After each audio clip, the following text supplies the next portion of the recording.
Salah satu prinsip dalam Islam adalah berlaku adil dan berjuang menegakkan keadilan. Kepada siapa kita harus berlaku adil? Pertama, kita harus berlaku adil kepada Allah Subhanahu wa ta'ala. Bagaimana cara berlaku adil kepada Allah?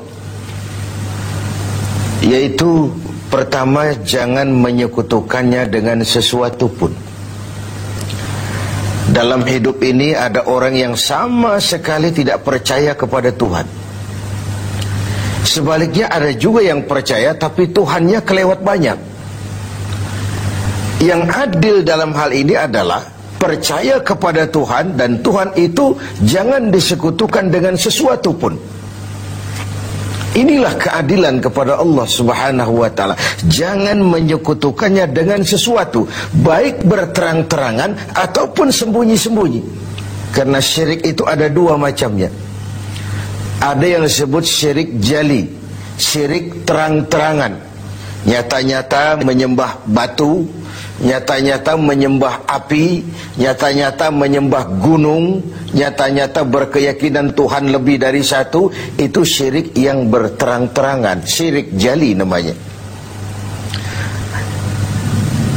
Ada yang kedua disebut syirik khafi, syirik yang tersembunyi, syirik yang agak tersamar. Tidak nyata-nyata menyembah berhala, tidak langsung menyembah matahari, tidak langsung menyembah gunung, tapi ada sebuah keyakinan yang mencerminkan itu semua. Saya sejak pakai gesper ini, gesper ini sejak saya pakai, dagangan saya jadi laris. Ini syirik yang tersembunyi. Saya sejak pakai cincin ini, usaha lancar, cincin ini. Ini sejak ada perkutut ini di rumah, objek lancar betul, perkutut. Ini pun syirik namanya, syirik yang tersembunyi. Jangan menyekutukan Allah dengan sesuatu, baik yang berterus terang maupun yang tersamar. Kemudian yang kedua, adil kepada Allah adalah tidak menyembah kecuali hanya kepadanya. Karena ketika kita berkeyakinan tidak ada Tuhan selain Allah, saya tidak akan menyembah kecuali hanya kepada Allah, dalam ucapan dan juga dalam perbuatan. Kita tahu mudah menjadi hamba Allah dalam ucapan, tapi tidak mudah membuktikannya dalam perbuatan. Saya hamba Allah, kata saya. Apakah Allah mengakui saya sebagai hambanya? Itu yang saya belum tahu. Karena berapa banyak orang mulutnya berkata saya hamba Allah, perbuatannya membuktikan dia hamba dunia, hamba harta, budak nafsu, hamba jabatan. Tidak sesuai antara ucapan dan perbuatannya. Kalau adillah kita kepada Allah, pertama, jangan sekutukan dia dengan sesuatu. Yang kedua, jangan menyembah kecuali hanya kepadanya. Setelah berlaku adil kepada Allah, maka yang kedua, kita harus berlaku adil kepada sesama. Sesama manusia, baik dia muslim maupun dia non-muslim. Karena Islam adalah rahmatan lil alamin. Jangankan lagi dia manusia walaupun berbeda agama, binatang sekalipun, tumbuh-tumbuhan sekalipun mendapat rahmah dan perlindungan dari sebab turunnya Islam ini. Jadi perbedaan agama bukanlah alasan untuk bertolak belakang. Sedemikian tegas sampai Rasul mengajarkan, man adza zimmiyan faqad adzani. Barang siapa yang mengganggu orang kafir zimmi, orang kafir yang mau hidup damai dengan umat Islam, siapa yang mengganggu mereka sama dengan mengganggu aku. Siapa yang menyakiti mereka sama dengan menyakiti aku. Kita berbeda agama dan kita sepakat untuk itu. Kita juga bukan pemilik kebenaran lalu mengklaim yang lain sebagai salah semua.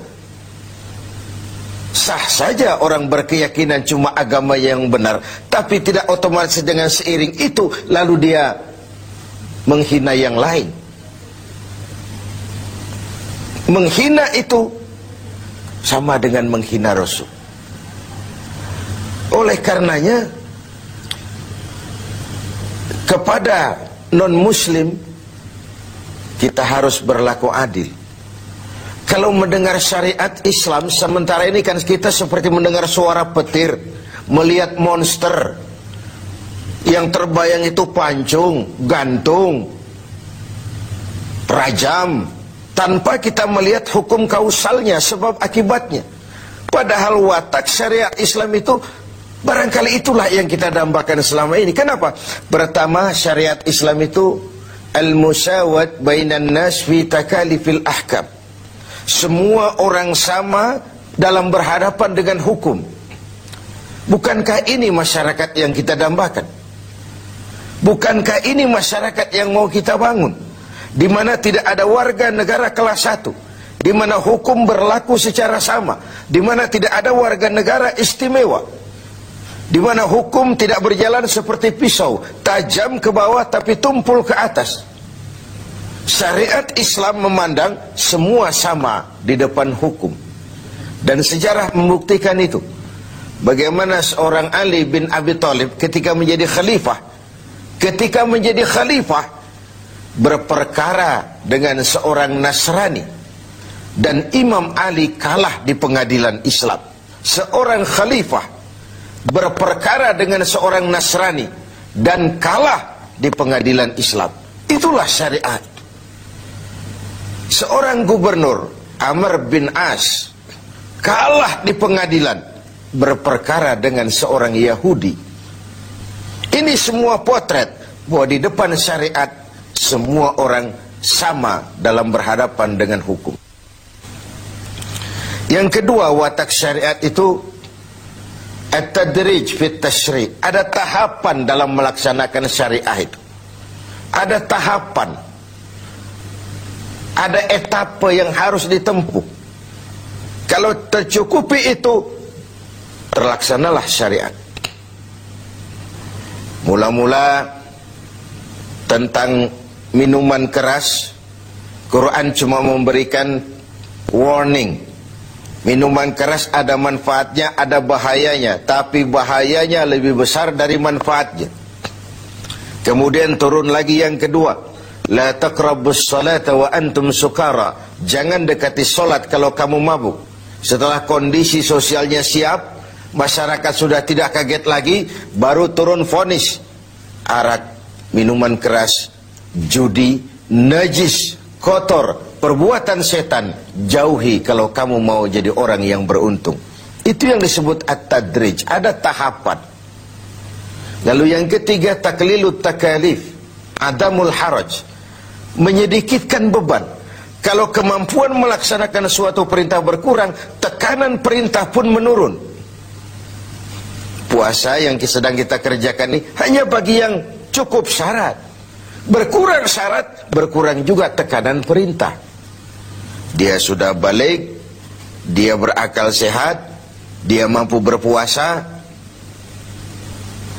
Cukup syarat, dia wajib melaksanakan puasa. Kurang syarat, tidak wajib melaksanakan puasa. Solat wajib berdiri. Kalau mampu, tidak mampu berdiri, ya duduk. Tidak bisa berduduk, berbaring. Tidak bisa pakai berbaring, pakai isyarat. Laksanakan sesuai dengan kemampuan.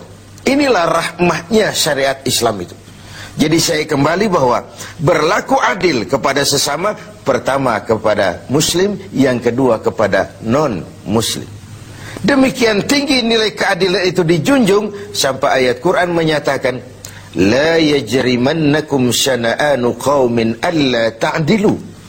Janganlah kebencianmu kepada sekelompok orang menyebabkan kamu berlaku tidak adil. Tegakkan keadilan walaupun kepada orang yang paling kita benci. Kebencian bukan alasan untuk berlaku tidak adil. Sedemikian objektifnya perintah untuk menegakkan keadilan ini.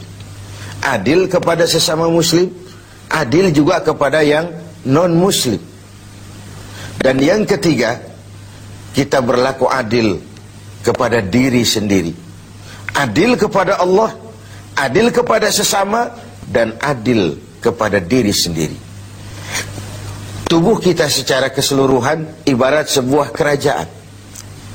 Segala sesuatu di tubuh ini pun ada haknya. Mata ini ada haknya untuk tidur. Berjaga saja siang malam tidak pernah tidur-tidur, itu mengurangi hak mata dan itu zalim. Perut ini ada haknya untuk makan, untuk diisi, untuk juga beristirahat. Puasa terus-menerus tidak makan-makan, itu zalim kepada hak perut, tidak adil kepada perut. Itu sebabnya dalam Islam puasa ngableng, puasa non-stop dari pagi, sore, malam sampai ketemu pagi lagi, bukan saja tidak boleh tapi haram hukumnya. Kenapa? Bertentangan dengan fitrah manusia. Pada sisi lain kita sudah berlaku adil, tidak adil terhadap perut kita. Tiap hari Jumat kalau kita sholat Jumat, khatib memesankan kita tentang ini. Innallaha ya'muru bil adli wal ihsan. Allah memerintahkan kamu berlaku adil dan berbuat ihsan.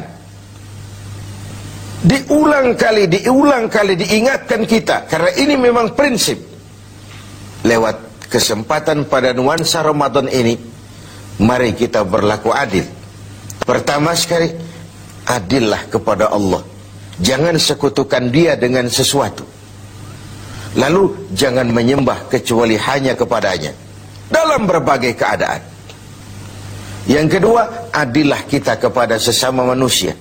Baik ia orang yang kita sayangi, kita senangi, maupun ia orang yang kita tidak sukai, maupun dia orang yang kita benci. Baik dia muslim, maupun juga dia non-muslim. Karena Islam adalah rahmah bagi semesta alam ini.